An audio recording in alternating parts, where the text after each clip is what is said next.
This episode brought to you by AnimeCourtyard.com. For gaming news, anime, and much more, go to www.animecourtyard.com.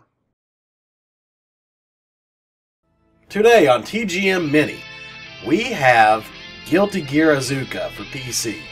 This was also released on the PlayStation 2. It was just released this year onto Steam. Guilty Gear is one of the best fighting games and, personally, one of my favorites. So the creators decided to take their great 2D fighting game and try to mix it up with a little bit of a beat-em-up slash party game. And, to be honest, the results are not that good. What is heavenly about this game? Get it? The whole heaven and hell reference? Nah? Yeah? Okay.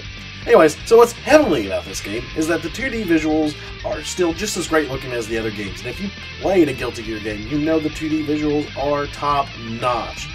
Characters look really great, animate very well. The backgrounds are new backgrounds, which also look fantastic. I love the scenes and the locales. The other awesome thing, of course, is the rockin' heavy metal soundtrack. Of course, there's a few classic favorites that you recognize from other Guilty Gear games, and some other tracks that are new to Isuka. So that stuff works very well. Now, the part that's the most disappointing is the gameplay itself. Kind of in a weird way, it sounds like a cool idea on paper, maybe, but in the execution, it is flawed. You have a few different things that make this a little awkward.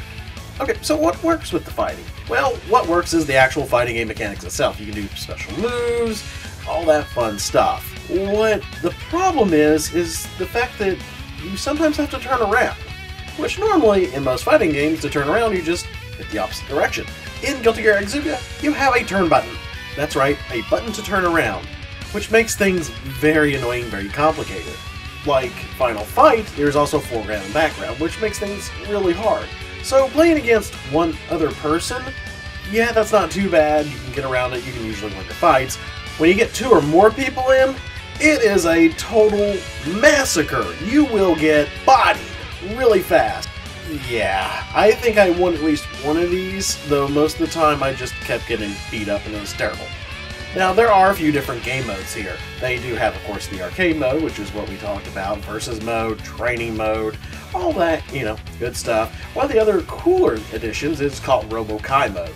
In the Robo-Kai mode, you pretty much take the robot character, who is a copy of the other main character in the game, and you can actually build his move list from other moves. You can earn points and money in the game and stuff like that, so that's kind of neat. It's kind of like an interesting take on create a character. Of course, color edit mode where you can customize all the characters to your liking. And another mode, which is really interesting, is closer to a beat 'em up than actual Isuka is, GG Boost mode. GG Boost mode is Streets of Rage with Guilty Gear, but still with the fighting game mechanics. You still have that turn button, now you have a jump button, and you're moving around up and down. Now, a later game, Guilty Gear Judgment, did this well, but still, it's just handled so poorly. It's not designed well.